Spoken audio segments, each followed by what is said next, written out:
저는 이제 이런 격차 시대에 가장 중요한 것이 무엇이냐? 믿음의 격차. 그러니까 우리는 믿음의 격차라고 했을 때 믿음이 약해지고 막 이게 떨어져서 정말 초라한 신앙을 갖고 있는 그런 사람의 격차를 말하는 게 아니라 우리는 이와 같은 어려운 시대에 믿음의 차선, 아까 부의 추월 차선이 있었잖아요. 믿음의 추월 차선을 타야 된다는 것이죠. 그냥 사회가 이렇고 환경이 이렇고 시대가 이러니까 난 그냥 중간만 할래. 중간만 그냥 여기서 더 처지지도 않고 그렇다고 내가 막 무슨 갑자기 믿음이 좋아져 갖고 성령 충만해 가지고 뭐 그렇게 변하고 싶지는 않고 그냥 중간만 할래.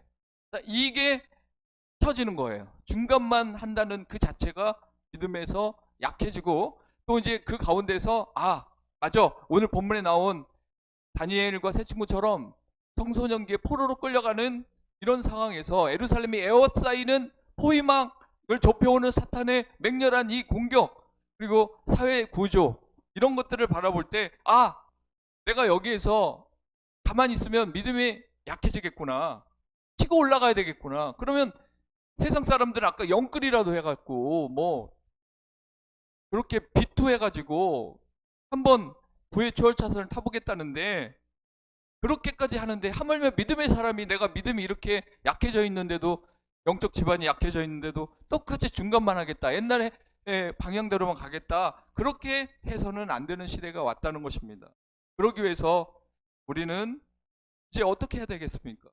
이전에 내가 했던 신앙의 패턴보다 우리가 말씀을 읽고 있잖아요. 성경에서 말하고 있는 그 메시지를 따라가야 됩니다. 그래서 예수님이 그런 말씀을 요즘에 하고 계시죠. 요한복음에 내 말을 듣는 자가 정한 제자고 내 말을 듣는 자는 나를 따를 것이다. 그리고 나도 그를 안다라고 고백합니다. 이게 무슨 메시지냐면 주님이 많은 사람을 만났을 때 메시지를 전합니다. 비유로도 전하고요.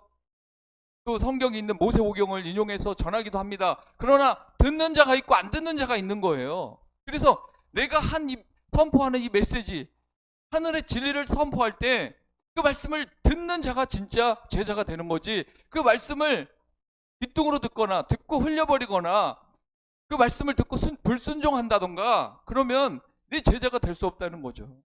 믿음이 성장할 수가 없어요. 여러분 가장 빠르게 성장할 수 있는 믿음, 치고 올라갈 수 있는 믿음은 순종밖에 없습니다. 제가 보니까. 순종은 아무나 하는 게 아니에요. 하나님의 말씀을 목숨처럼 생각해야만 그 말씀이 계속 울려 퍼지고 복 있는 자는 죄하로 묵상하는 자라고 했으니까 그 말씀을 죄하로 묵상하면서 그래 죄가 유혹할 때는 그 악에서 떠나라고 했어. 그러니까 나는 악에서 떠나야 돼. 그걸 계속 묵상하고 또 사랑하라고 그랬어요. 그러면 내가 내 마음은 사랑할 수 없는데 말씀이 그렇게 계속 사인을 보내니까 나는 말씀을 목숨처럼 생각하니까 그래 내 마음을 사랑하는 마음으로 바꿔야 되겠다 하면서 그렇게 순종하는 자세로 나가고 그렇게 해야 믿음이 올라가는 거죠.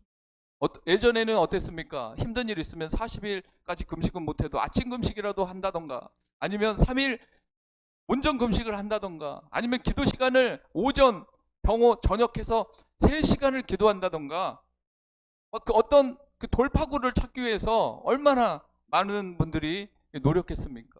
자식이 시험을 본다. 그리고 사업을 해야 되는데 이 어려운 시기에 사업을 시작하면은 불안불안하니까 하나님께 맡기기 위해서 결단도 하고 내가 이렇게 하나님 도와주시면 내가 이렇게 살겠습니다라는 인생 사명 계획서도 만들어 보고 나름대로 다 그렇게 돌파구를 찾았었어요.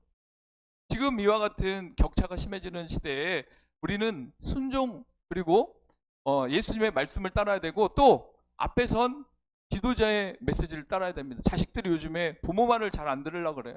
그래서 부모도 어떻게 할 수가 없어요. 일단 말만 하면은 잔소리라 그러고 또 말만 하면 꼰대라 그러고 그러니까 상사도 속이 타는 거예요. 이런 시대에 많은 사람들이 그래서 고통하고 있더라. 어떤 분은 페이스북에 글을 올려서 보니까 자기가 부모인데 자식을 어떻게 할 수 없어서 애가 타고 마음이 아프대요. 어떤 분은 아이고 그렇게 쉬운 것 때문에 고민하냐고 자식 키우는 게 얼마나 쉬운데 또 그렇게 또 생각하는 분도 있겠지만 또 부부 관계도 맞아요. 어떤 분은 야 부부가 이렇게 친하는 게 이렇게 쉬운 건데 에이, 당신은 그렇게 뭐 이렇게 아내하고 남편하고 사느니 못 사느니 그렇게 숨 막히게 사냐고. 누구는 그걸 쉽게 넘어가고 누구는 그게 너무 힘들고 이런 식인데 왜 힘들겠습니까? 말을 안 들어서 그런 거예요. 하나님 말씀도 안 듣고 또 상대의 말을 안 듣는 거예요.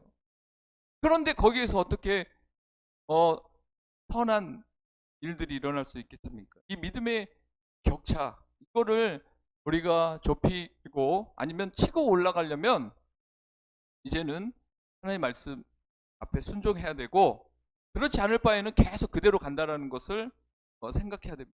그리고 지도자의 어떤 메시지 또 지도자의 어떤 그 교훈 또 훈계 피드백 이런 것들에 대해서 들을 줄 알아야 됩니다. 요즘 젊은이들은 안 들으려고 합니다. 그런 사람들에게 무슨 희망이 있겠습니까? 어떤 어, 사람도 시대가 우리에게 시대가 이러니까 성경도 좀 변형해서 이렇게 얘기를 해야 되지 않습니까? 자, 이런 식으로 가면은 계속 믿음의 격차는 벌어지게 돼 있습니다. 시대가 아무리 그래도 우리는 어른의 메시지, 또 멘토의 메시지, 또 하나님의 메시지에 대해서 우리가 순종할 줄 알아야 됩니다.